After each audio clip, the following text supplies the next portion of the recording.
Did you ever play with Legos when you were a kid? Do you still collect them? Because I did. I have an egregious amount of Legos in my room that I could probably make a fortune off of if I sold them. But I won't because I like them. Well, actually, there are some sets I'd be okay with parting with. Most of the sets I have are from the LEGO Friends theme, and that is what this video is going to be about. This is going to be a mild, deep dive, retrospective, or just general video covering the topic of LEGO Friends. And I'm really excited to do so because I believe I may be the first, but if there are already videos covering LEGO Friends, please let me know. I would love to watch them. LEGO Friends was introduced in 2012, and it also introduced the mini doll figures, which are very different from traditional LEGO figures. They are taller, thinner, and have more realistic proportions. They are much more limited with articulation, however, which kind of sucks, but I don't mind that much. There were about 20-ish sets released in the first wave, including the Heart Lake Cafe, Olivia's House, Heart Lake Vet, Stephanie's Cool Convertible, and Olivia's Treehouse. Stephanie's Convertible was my very first LEGO Friends set, so it is very special to me. I have most of the first wave sets, and I wish I had them all. LEGO Friends had a very successful launch and had been successful ever since. When they were first launched, there was, of course, some controversy about them, criticizing them for being too girly and accusing LEGO of enforcing gender roles. I can totally see why people would have these criticisms, but this is even the first time LEGO's released girly Legos. LEGO Belleville had existed for a good while. I never had any of those, and looking at them now, I don't know if I would have liked them because the figures are way too doll-like and just don't fit with the theme of Legos. But anyway, while the criticisms against LEGO Friends are understandable, I also believe they were kinda whatever, because to be completely honest, no Legos before that ever seemed girl-friendly. Like, let's be real, this was the early 2010s, and gender stereotypes were still fairly enforced in society. I don't find it hard to believe that girls were probably discouraged from playing with Legos because they were for boys. Like, I only sort of played with my brother's Legos because he had them and I didn't.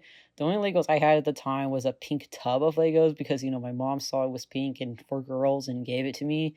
So when LEGO Friends launched, it was like I finally had my own Legos to play with. And I, being a child, didn't care because I finally had my own Legos and they were cute and they were girls. And I was also like 11. When I was looking this up, I came across a political cartoon about the controversy of LEGO Friends, where a regular minifigure is holding a sign that says, "Lego is sexist," protesting outside of the cafe set, and it's so ridiculous to me. And then another comic, again, calling them sexist and ridiculing them for having breasts. God forbid women have breasts, I guess. Yes, the mini doll torsos were indeed molded to have breasts, but they're barely even an issue. But even as a child, I was able to tell that the main girl's chests were smaller than the adult women's chests. I was like, wow, that's crazy, and then got back to playing. The earlier sets were definitely more girl-oriented, though, to be completely honest. I mean, there are so many hair salon and beauty shop sets and a few shopping mall sets, but who's to say a guy doesn't love going to the salon and going shopping, right? There's honestly a lot of variety in sets of LEGO Friends. You could say it's a more brightly colored version of LEGO City, where they not only do jobs and rescues, they also do casual things. Going to the supermarket, the local pool, or the local amusement park. The sets usually included one of the main girls, either on their own, or if it was a smaller set, and a secondary character if it was a bigger set. Most of the clothes were pretty much recycled and mix-matched to create different outfits, and the hair pieces were also recolored for other characters. As time goes on, the sets and mini dolls upgrade, where the LEGO designers come up with new ideas of how to construct the sets, or new LEGO molds for pieces, or for hair pieces and accessories. There were also new animal molds specifically for the Friends theme, such as new molds for dogs, cats, and monkeys. And there were a lot of remake sets, like a bunch of pool sets, a handful of store or market sets, hotels, and lots of camper vans and cars. There were also polybag sets and an accessory sets, such as heart-shaped boxes that might have come with the mini doll. There isn't a lot more to say about the sets as a whole without going into extreme detail about each and every one of them, which isn't the point of this video, so we're simply going to move on. There were 5 girls making up the main cast. I'm going to call them the first generation. We have Stephanie, who is a baker and a jock, Olivia, who is a STEM nerd, Andrea, who is an aspiring singer and musician, Mia is an animal lover and environmentalist, and Emma is an artist of many varieties. There are sets that demonstrate their interests and passions. Mia is almost always in a set about animals or horseback riding. Stephanie is always baking or playing some sport.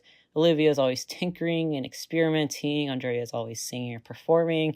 And Emma is always creating. But there's also sets where they're doing casual things like just being at a store or shop or camping at school or contributing to their community.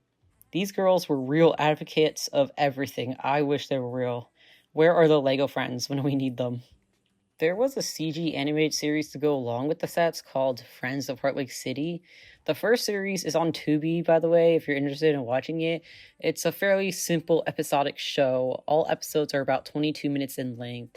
There isn't really an overarching plot, just the girls dealing with the problem or event of the day. Usually some sort of social thing like drama or trying to save an animal, but it's mostly fairly normal stuff. The episodes also usually take place or include things from actual sets, like the first episode having Olivia's house, the vet, the cafe, and the treehouse. Later episodes will include the dolphin cruise ship, the Grand Hotel, and the jungle excursion sets. The show is fairly realistic looking, but some of the objects and vehicles and buildings in the show resemble actual Legos, which I think is cute. There's also a one-off movie called Girls for Life, where it revolves around the pop star sets and Olivia, which I haven't seen, and I honestly don't really care to, because I never cared much about the pop star sets, despite having some of them. The show doesn't have a proper ending, unfortunately. In the final episode is about Olivia being shown the past and future and alternate realities of what would have happened if Olivia never met the girls, and ends up forgiving them for the trouble they caused her that episode, which was honestly entirely reasonable, by the way. But she forgives them after cooling down and they make up. And that's the end of the show. I think there's another series called The Power of Friendship, but I also believe it may just be the same series, just with another title for later episodes, but I'm not entirely sure. I didn't watch them, but they're pretty much the exact same kind of premise. There are also a ton of online webisodes for the first gen girls, but after watching some of them, they're kind of mediocre, both in storytelling and visually, so after a few episodes I stopped watching and decided it wasn't crucial for this video. It's just very short episodes, about 1 to 2 minutes long, with bad flash animation, some different voice actors, and more event of the day stories. There were also shorts without any voice acting, where they were animated as their mini-doll versions in their respective sets, most likely as ways to promote and show off the set in a fun way. They were cute, short, and charming. I liked them. Now for a tangent about the online site for LEGO Friends at this time. Lego.com had different pages for their different themes, Friends being one of them. I absolutely love this site, and I have hazy memories of playing the online games on my dad's computer. I also remember struggling to play them, I think, because I couldn't figure out how to install or use Unity Player. The site included dress-up games, decorating games, salon games, quizzes, online coloring pages, and pages to read about the characters. There's also a tab for videos and for viewing the sets. When looking on the Wayback Machine to gather screenshots of the site for the video, I got hit with a wave of nostalgia I had not felt in a long time. I didn't play the games that much, but I instead spent most of my time in the tab of the gallery, which is basically a message board, social media adjacent section of the site where you can make posts, comment on posts, or like or dislike posts. At least I think you could dislike posts. I actually don't remember if that was allowed since it was mostly for kids. I also didn't post that much on the Friends gallery and posted mostly on the Disney Princess gallery. Not entirely sure why, to be honest. I should have been more active on the Friends side. People mostly posted photos of their Legos, artwork, builds, or set leaks. If you were on this side of the internet, then I hope the name Cheerios and Legos 1 rings a bell. I loved her posts and builds. I wanted to build stuff like that, but I just couldn't because I couldn't bear the thought of dismantling my sets to make something else out of them. She and her sister would post their amazing builds and then would get thousands of likes and hundreds of comments. I wanted to be them. I wish I could find more photos of their stuff, more specifically of the builds that I remember more, but I can only find very few photos. They were such an inspiration, and I wish they still posted Lego stuff, but unfortunately, I cannot find anything on them to find out what they're up to today and if they still collect and build Legos. But wherever they are, I hope they're doing well, and I hope they know the impact they had on younger creatives such as I. Not only did Lego Friends have their own interactive site, they also had a video game on the Nintendo DS and 3DS, as well as a mobile app version for iPhone and Android. I always wanted this game, but I never got it, and I honestly should just impulsively buy it just to have it. I might. But the game only released on small platforms means it probably didn't entail many adventures to play. It was mostly a game about completing tasks and quests and engaging in social situations. Nothing like LEGO Star Wars The Complete Saga, which is, by the way, the best LEGO game and was my outlet for violence. I loved starting bar fights, they were so funny. Anyway, the LEGO Friends game was nothing like that and was more casual and simple. I will be getting it or emulating it. I don't know. I want to play it. I want to see what it has. I want to see what I missed out on when I was 12. Something I also forgot to mention is that LEGO used to have a LEGO Club magazine that would get mailed to your address. And in some of these, obviously, they included LEGO Friends sections. But there was also LEGO Friends only magazines. But after looking into it, it looks like they only ever released in Europe or the UK, which is a little sad because that means I never got to see them. But it's fine, They were mostly just, little activity books and stuff like that. Searching, I forget what they're called, but when you look for a thing in the image or whatever. So nothing too crazy, but just thought I should bring it up. And they continued this when they rebooted the series in 2018, and then they still do it now in 2023. And yes, they are still not available in the US, I think. Again, that's a bit of a bummer, but that's okay, I guess. In 2018, the Friends got a reboot. They were still the same 5 girls, but the girls got a major update in their designs for more diversity. I'm going to call them the second generation. Mia was still a redhead white girl, and Stephanie was still a blonde, blue-eyed white girl, and Andrea was still a black girl, but Andrea was updated to have braids rather than a poor attempt at textured hair, and was also given darker skin and more visually black features. Emma is still the same for the most part, except she's now Asian. I'm not sure if she was ever intended to be Asian from the start, but I could totally see it, to be honest. She just has more Asian features now. And Olivia is now Latina and wears glasses. Olivia gets the most drastic change in design. She was just a generic white girl at first, but now she's Latina and has bad vision. And there is nothing wrong with that before you interpret that as negative. I am Latino with bad vision myself, and I accept Olivia. If Olivia were real, we would have been on Mars by now. And I'm not joking. One of the more recent sets in the recent reboot series, adult Olivia is literally on Mars and there are aliens. Olivia is honestly the most iconic of the 5 girls. Sorry, not sorry. She's a STEM queen. So all the girls are still the same characters with the same interests and passions, just with some slight design changes. I remember being weirded out at first because the changes were kind of drastic to me at the time, but now I absolutely love them. They're so cute. Except I kind of hate how bright red they made Mia's hair. Like, goodness gracious, guys. With this revival, there are also now smaller mini dolls for child characters as well as new molds for babies, both of which I think look goofy as hell, but Legos continue to evolve. But besides the characters themselves, the set stayed mostly the same, continuing the same themes of shops, malls, pools, hotels, excursions, and casual activities. The impressiveness, the complexities, the details, and overall aesthetics of the sets during this time were awesome too. They're so cute and colorful and interesting, and honestly, I don't know how you could dislike Lego Friends. They're very creative and innovative and cute. You just have to be a hater of fun if you don't like them. There were also sets for the girls' homes now, other than Olivia's house. Although I don't think they ever redid Olivia's house, which is kind of a bummer. So, now they just have Mia's house, Stephanie's house, Emma's house, Andrea's house, Emma's house. Oh wait, I already said that. But they didn't redo Olivia's house. Sad. But the sets during the 2018 reboot are super cute and lovely, and I wish I had more of them.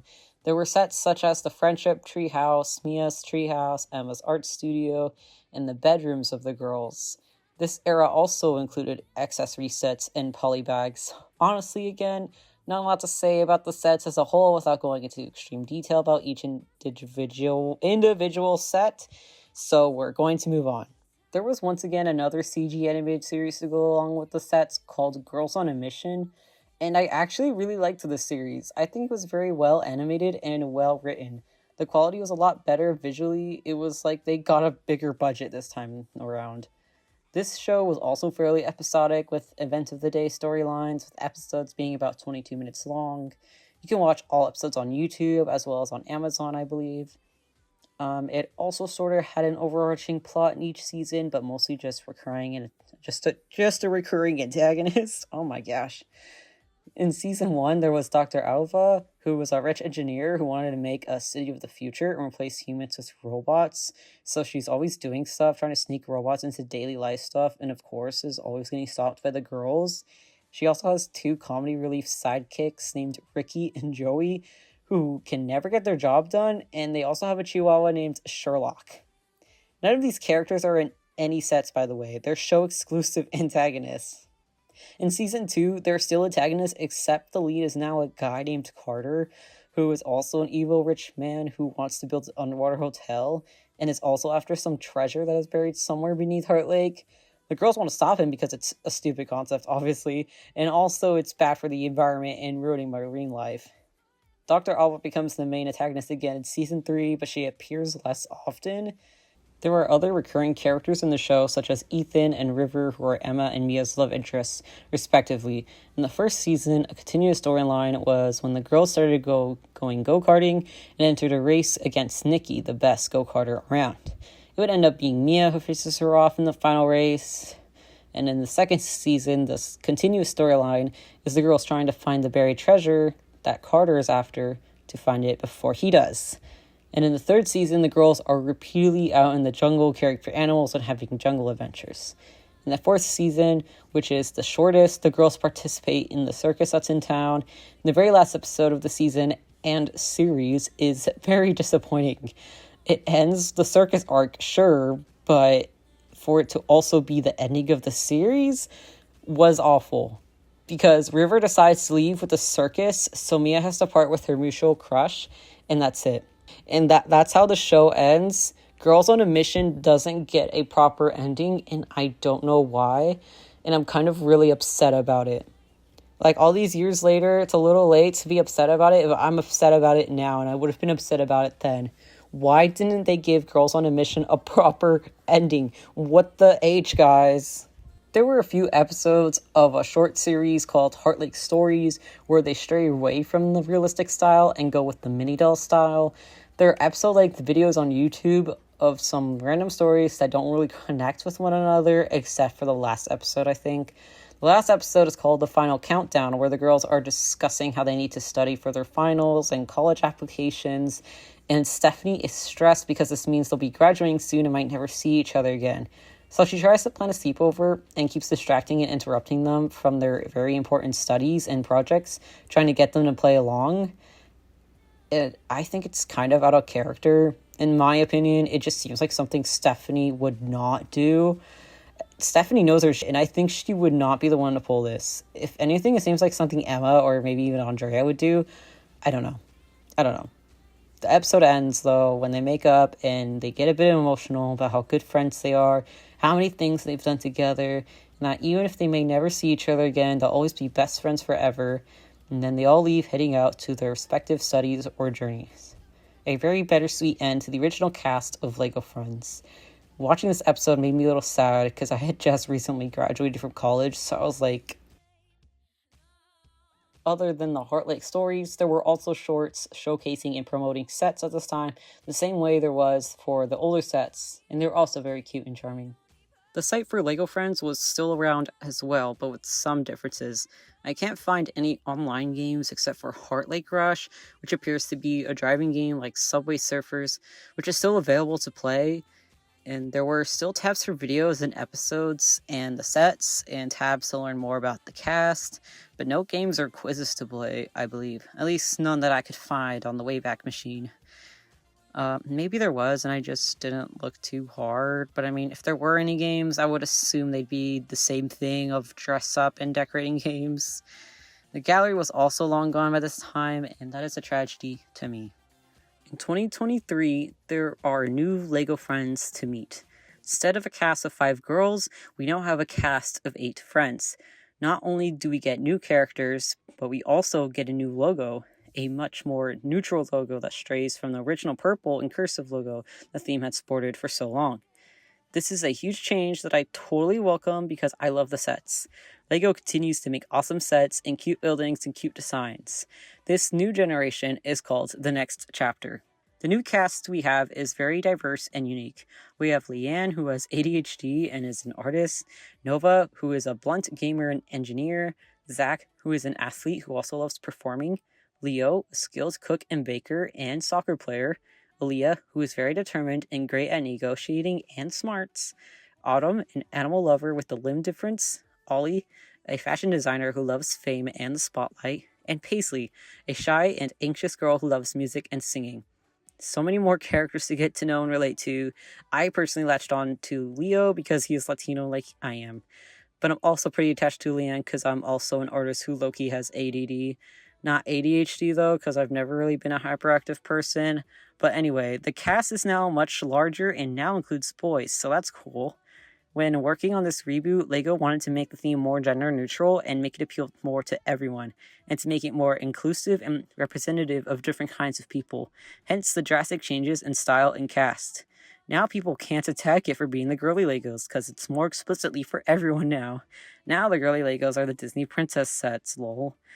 Anyway, I adore the new characters and the designs, and I welcome them wholeheartedly. The sets are also to die for. They just get better and better. Some of the first sets to be released were Autumn's House, a botanical garden, a pet vet, Heart Lake International High School, and the community center. The sets still retain the same themes and topics as its predecessors, such as stores, shops, characters' bedrooms, tree houses, vehicles, and more. They are all very cute and charming, and I love them. Legos continue to evolve even more. New character molds, designs, new pieces, new colors, new animal molds, and more. And the colors continue to be eye-catching and delicious. So many great sets that I cannot get into because that would take forever and is simply not my main goal of this video. The next chapter has its own series as well, another CG animated series where they remain as mini dolls and everything is Lego. Currently, at the time of writing this, there are 3 seasons. You can watch all episodes on YouTube or on Netflix. Unfortunately, this means they get published to Netflix first and then onto YouTube later. And it's also on Amazon. And I'm not sure if there's going to be a season 4. I haven't heard anything. And just like you'd expect, this series is mostly episodic with 2 plots occurring in an episode. The first episode is about 45 minutes long as a way to introduce our cast and how they meet. It's the first week of school, so of course things go wrong and miscommunications occur. The rest of the episodes are about 22 minutes long. The animation and writing is pretty well done and the visuals are also very nice to look at. Season 1 is fairly simple and has a recurring plot of the kids trying to save the old busted community center to remodel and update it to a newer community center. They succeed and also run into some troubles while trying to renovate it. Once it's complete, they host a food fair to celebrate its opening. Season 2 is mostly the same thing, with the recurring plot revolving around Paisley and Ollie, because Paisley is now an undercover pop star, and Ollie keeps making her perform even when she doesn't want to, so they have some complications and drama. There's also some cameos, and then a one-off episode of the original 5 girls reuniting and going on an odd mineshaft adventure beneath Andrea's mansion. I don't know where that came from, and neither does Andrea, but it happens. Andrea is now a famous pop star and musician. Olivia is a renowned engineer and astronaut. Stephanie is the mayor of Heart Lake. And Mia and Emma are still sort of successful, but not anything as crazy as the others. Emma is a successful artist, and Mia owns a ranch now, and is also Autumn's mom, by the way, if that wasn't obvious. I thought the reunion episode was cute. The side plot was Andrea's daughter telling stories to our new cast to make herself look cool, but the stories she was telling were actually her mom's stories, and it was a little jarring to recognize some of them being like, oh, it's that episode. Season 3 is slightly different though, because the episodes are now 11 minutes long, either with one plot or 2 very short plots occurring. I'm not totally sure why they did this, because the 22-minute long episodes were pretty good, and you have the time to fully flesh out the stories with the beginning, middle, and end. But what do I know? The episodes still follow the same formula though, just in a shorter amount of time now. There also doesn't entirely seem to be a recurring plot this season, most likely because of how short it is, which is a bummer. And again, I don't believe there is any news on a season 4 at the time of writing this, but I'm sure there will be because I believe the series and sets are fairly successful. This is going to be a really random tangent, but honestly, the only thing I can nitpick about the next chapter is Leo's voice. I hate his voice. It hurts to listen to sometimes. No shade to the voice actor, but they should get someone else, man. The VA is a white Canadian. He's trying his best to do a Mexican accent, and buddy, it's not very good. It's also low-key really annoying. And you would think that with how representative they've made the series, they would know better than to make the Latino character occasionally say words and phrases in Spanish. Like, it's such a tired trope. Like, nobody does that. And if they do, they will say the rest of the sentence in Spanish and then go back to English, not just one word or phrase. Like, I know this. I know this. Not only that, but he pronounces like one or two words wrong. Like, see, there's nothing wrong with the character mispronouncing words in another language, but I think it would only be okay if it wasn't the character's native language, because the accent implies Leo's native language is Spanish, right? Not English. So shouldn't he pronounce the words correctly? I feel like that's just obvious. Like, I swear I've heard it pronounced abuelita as like abulita. Like, what? I mean, listen, I'm Mexican American. My Spanish isn't really the best, nor is it my native language. I think, I don't know, I grew up learning both languages. But anyway, this is just such a nitpicky thing that bothers me. I just had to speak on it. Give Leo a better voice, please. I beg. Anyway, tangent rant over.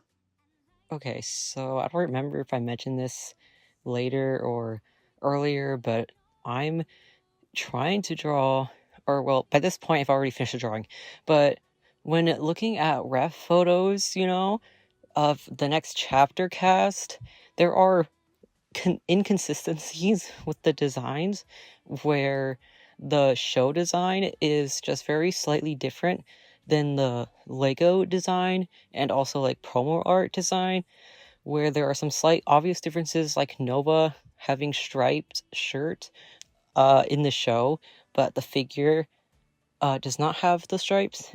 But also in the show, she has a belt, but in the figure, she does not have a belt.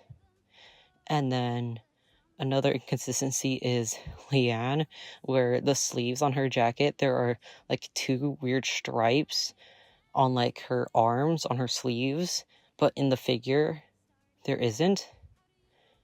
And it's just these little things that are kind of annoying as an artist, because I'm just like, well, which is the correct one? So ultimately I just went with whatever I felt like was correct and more, I guess, accurate to the character, whatever. And also, when making these drawings, it might not be like one-to-one on like their designs, because some things either don't make sense or just kind of like weird. Like Zach's jacket, his zipper is really weird. I don't know what the hell is going on there. But yeah, that's just a little thing that I dealt with when making this drawing. So there were also shorts released on the site and on their YouTube channel. The Nova podcast shorts are animated so weirdly that I can't tell if it was mocapped or made in VR chat, and it's kind of scaring me. Maybe it just is intentionally animated like that. I don't know. It doesn't look like it was hand animated, to be honest. But anyway, there's also non-podcast shorts that are normally animated, though, so I have no idea what's going on behind the scenes. They also have shorts showcasing sets as well, the same way that they did with the old sets, and I love that they still do that because I always loved those. I think they're really cute and charming. The site for LEGO Friends is still mostly the same, but spread out across the LEGO website. There are still games on the site, which are still fairly simple. We have dress-up games, cake decorating, scavenger hunt, and a slightly open-world point-and-click game that is seemingly online, but you can't customize your username, and there's limited avatar options, and also you can't actually chat with anyone. It's just already like automated chat bubbles that you can send. There's also some other games that are simple task-oriented games, such as the Farm Life game, Adventure Camp, and a Dance-Off game.